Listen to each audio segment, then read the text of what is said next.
Hello there guys and welcome Otto once again, and just a quick video for yourself today. We're basically showing you the Moskva, the Russian tier 10 cruiser. Just to let you know a little bit about it, obviously in terms of its perks that it does have. It is generally widely used in clan battles. The reason why this is because it holds down a position pretty well. It has some very long range guns, and the guns, granted, some people might feel a bit underpowered in terms of when they're hitting particular ships, but that means just because you're probably hitting the ships incorrectly. The guns themselves, they fire very far and very straight and true. They are one of the fastest shells in the game. Okay, so these little destroyers that are running around left, right, and centre, and you might miss them with other ships, you're generally going to be hitting them with this. Or if you've got like a Japanese cruiser that is sitting there in the distance and is moving left and right, the Moskva is pretty much going to hit them anytime, without a doubt, in that sense, from the distance. So look at the survivability of it. So 65,400 hit points. Okay, which survivability tier 10, it's not too bad. Okay, the reason why it won't be too bad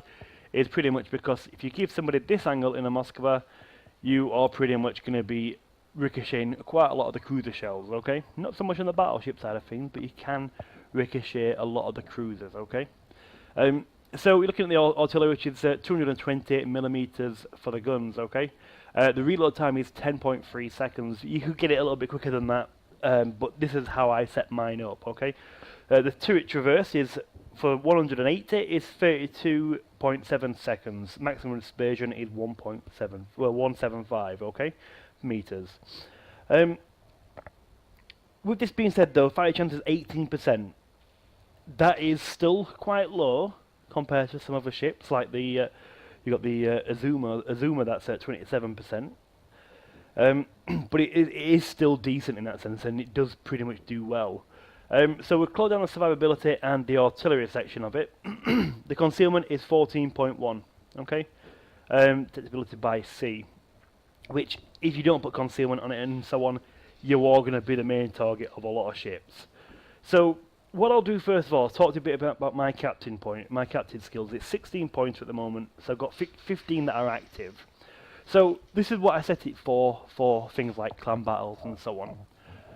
So you're looking at the prevented maintenance, because you've got pretty much, let's face it, flat turrets. You don't want them getting hit. Okay.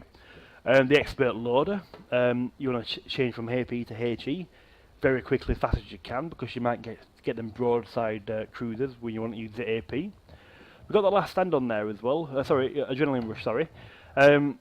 Obviously, as our health decreases, we want to be able to outgun some of the other ships, or at least speed up our reload rate. Okay. You're never going to outgun the Des Moines, things like that, but you will outlast him with a health rebuild and so on. So you've got your superintendent there for an extra radar, extra hydro, and extra health as well rebuild. Obviously we put the concealment on. He's given us the 10% across the board. And pretty much with this as well, we have fire prevention on there, because really we're sitting head on to a lot of these cruisers that are shooting us directly, and a lot of them will be using HE because they can't really penetrate us with the AP on particular angles. Okay, so they'll use HE a lot. So you put that on there, and what I will be doing with the next captain points, I might put in the jack of all trades on, and the high alert, which will be my 10-point captain. Alternatively, I could put on the basics of survivability and use something like incoming fire alert, something like that. But we'll decide that at a later date. Okay, so what we got on there as well is damage control point modification 1, which is an upgrade that you can get from your armory in that sense. Okay, I've got the extended time for the surveillance radar modification 1, aiming system modifications on there as well, and obviously because I'm taking a lot of fire damage, I want to put damage control party on there as well. Concealment, the must.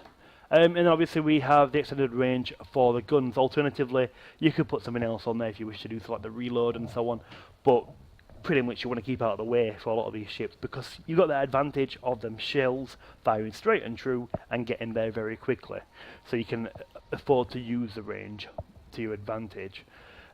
So that is pretty much what I've got set up on there so far. What I'm going to do then, guys, I'm actually going to go on a really quick battle, hopefully because it's not pre-recorded this, we'll be able to do well, okay? But I'm just going to show you on how it plays a little bit, and we'll see how the game goes, okay?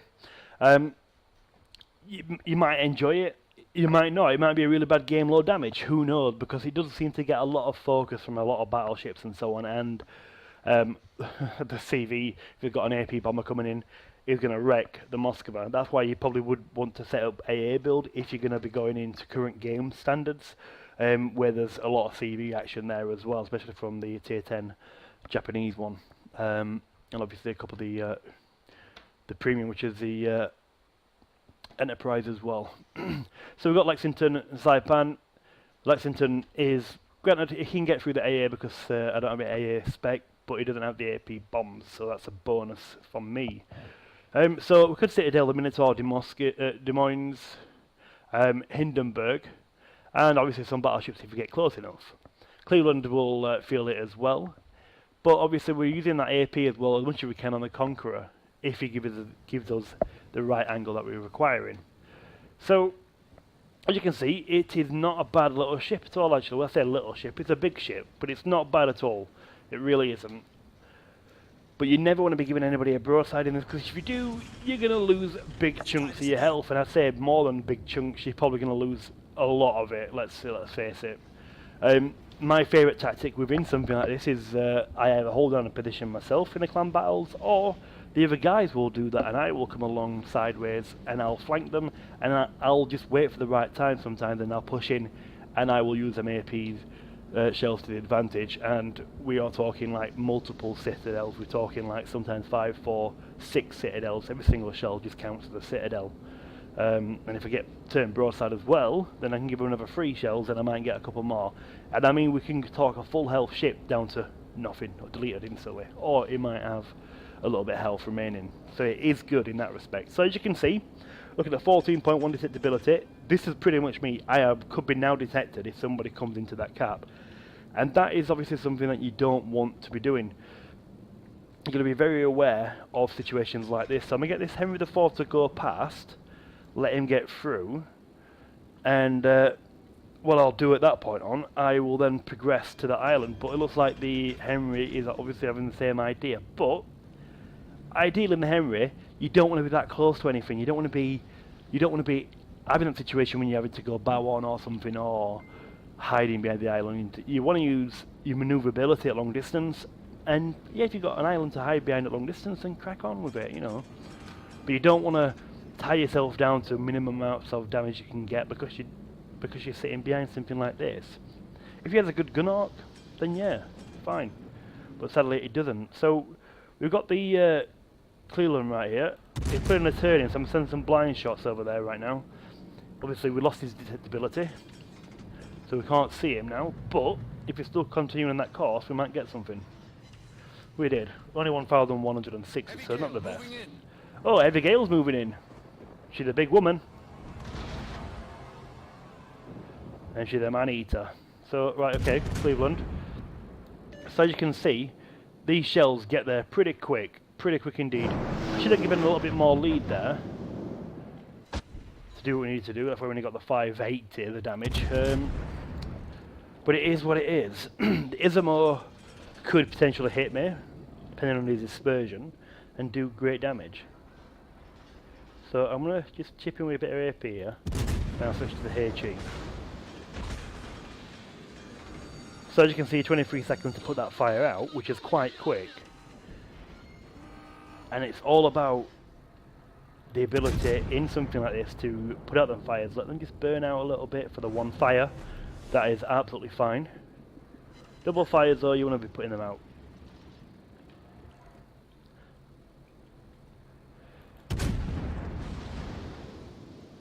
Right, so I'm going to back up, manoeuvre, and get a little bit more concealment with this island. We still have quite a bit of HE going out there as well.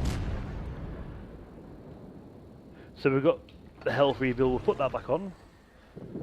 It takes a full 26 seconds for you to use your heal consumable.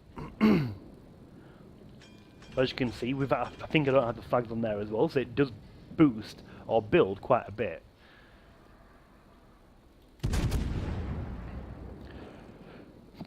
So the Ithamar is backing up, which I just realised that after I sent the shells. He's took a top, so he's using repair. Oh, he's got the flooding lights on, if you can see on the superstructure. It says that it's flooding, he's flashing. We get a fire on that just to add to it. There it is. I'm hoping them shells will get over the island. Yes, they do. And this is the downside now, the CV's coming in. All I can do is try and increase AA efficiency, is obviously select a sector. So the Cleveland's taking a torp as well. 2 torps, he's dead. That's my last chance of getting some citadels there. We've only got the 13,000 damage. We've got quite... Oh, look at this! HE shells coming in. So, I've not had to use a radar at all. Some people get there to the cap, bang, radar. Put a radar on quickly, go, go, go, go. And I like to get them in a situation where whoever's in the radar range makes a bit more of a commitment, and they're trapped in that area, and then they've got the radar going on as well. So look how long we've got it on for, 36 seconds. I will be extending that with a module at some point for the time, for the active time of it. Blind fire, and he's turning away. Oh, bad times indeed. It is a real shame now that we're not getting them other shells to hit targets and so on, because we've got this island in the way. So what I'm going to do, I'll bring it in a little bit. This game might end really quickly. We've got all 3 caps. I'm changing that sector once again for the AA, which I'm sure I did that a moment ago, but it still says 100-100 on an equal balance.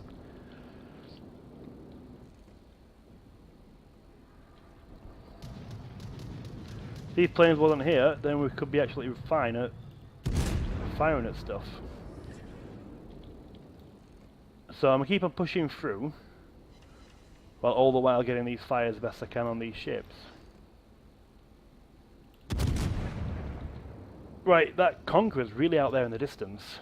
What I've just done is change to the AP shells. Oh, it's turning away now, there's probably going to be no joy. Let's give it the old Hindenburg, shall we?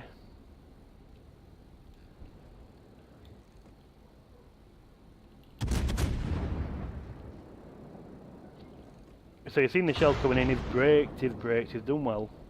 And I've missed them shots entirely. So I'm now going to be putting a YouTube video on 15,000 damage. We need to put some work in, don't we, guys?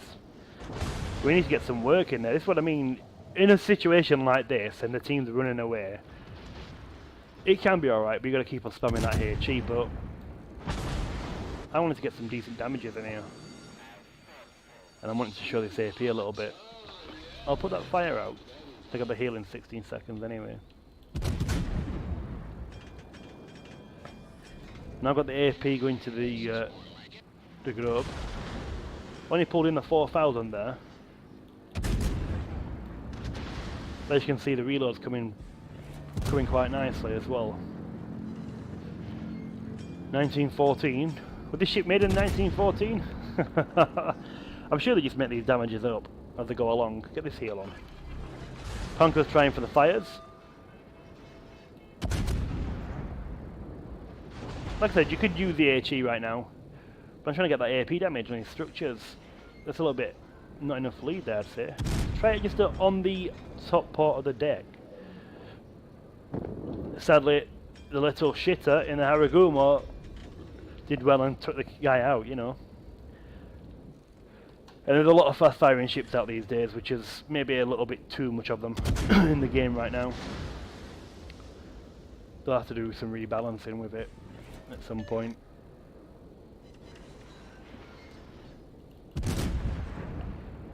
This is what I don't want, to be broadside to a Hindenburg. I really want to go and get the other guys on the other flank, because this just seems to be the no damage here now. And the guys are just on the run, so I can't be getting these citadels and so on.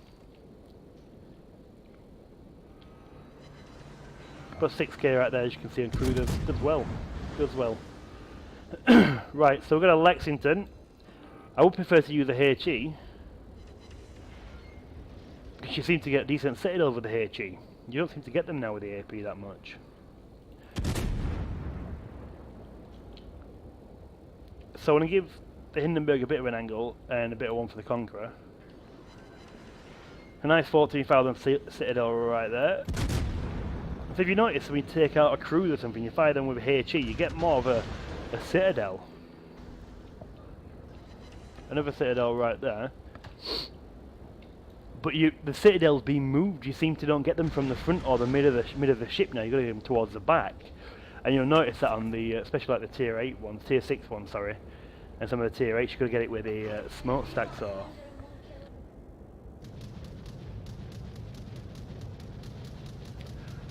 Right, so AA sector is still on the right side, which I wanted there, and I seem to have lost a little bit of the AA sector there with the damage of the ship. Winning. So yeah, we're winning. It says everything seems to be outside the radar range at the moment, so I'm hoping this speed at 34 knots we're increasing. Will give me an opportunity there to catch up with that CV slightly. That's why I'm going at him at a bit of an angle. We've got the 8 kilometers, which is for the cyclones. We've only got 63,000 damage, which is a really bad game for, well, putting it on things like YouTube. You know, it's just not good enough, is it? Let's face it. This guy could black me if he changed to AP. HE does pretty well though, let's face it. I need that extra gun, guys.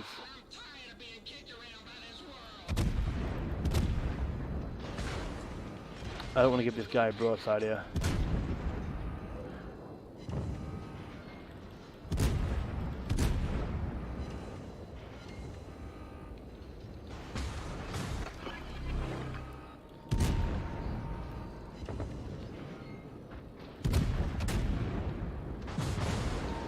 See, it could have been a lot worse, that, guys. It could have been a lot worse.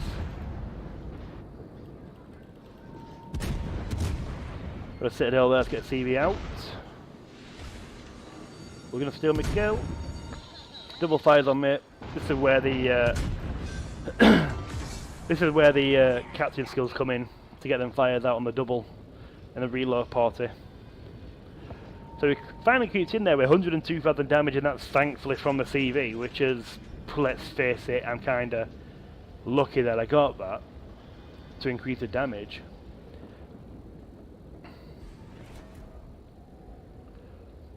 So I'm going to spin these guns around. We are going to continue pushing around the back of the Conqueror because I don't want to go straight on, head on with that much health. I don't have any more reloads or health gain, should I say, at the moment. But we know we've got Hindenburg coming in, and I've got to watch out for that broadside against him. So yes, we are in trouble. I am detected now by the Hindenburg. Let me just get my guns facing there. See what I can do on this.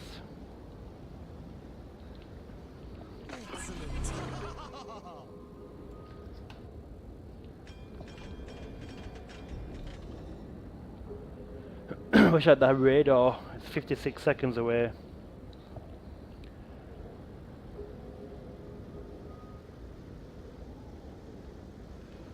We'll have to do a bit of a bit of a run around this island. We've got the win anyway on the points, providing we don't all die. It's a shame I don't have torps on this right now. I'm hoping Saraguma can do the biz. This guy is going to spot me in a couple of seconds.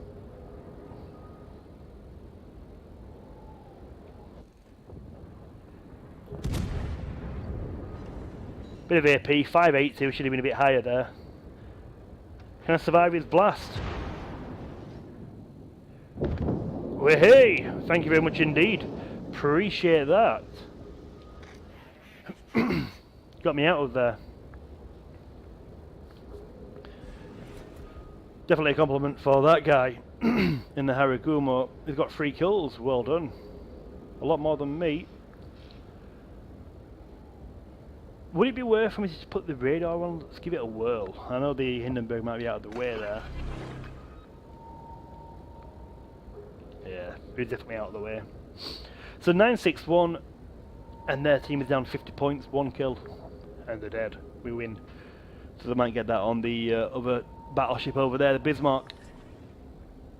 So 4 Citadel, but granted there was on CVs, which I didn't hit one on the cruiser just to show you how it would work. And also, if you're doing the Yamato, don't try and aim on the front of the Yamato for the Citadel where you normally would do with underneath the guns. Use the back one. It seems to be a little bit weaker. Trust me.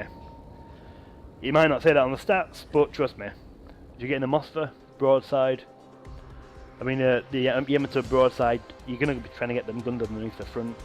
Go to the back one. Try the back one. And let me know in the comments below if you seem to get more Citadels that way. Don't forget you've got to be quite close as well, about anything between 10 kilometers or less. Right, so here we go, 103 damage. Not the best. I have done a lot more in this, but it's just like I said, it's a preemptive, quick recording of the Moskva. So you got the 1 kill in there. We did get the Dreadnought, obviously we did rebuild quite a bit of his health, but as you can see, it does well with the fire damage and the repair. It's a shame that a lot of the things that was hitting were battleships as well, and the big hitters as well at that.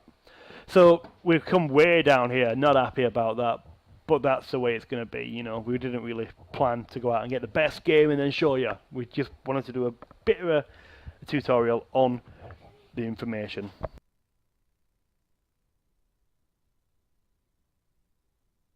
Right then guys, so thanks for watching. Do put a comment below if you do like it, and obviously if you want to see any future videos from myself, but I appreciate it right now. Thanks for joining in, and I will catch you the next time guys.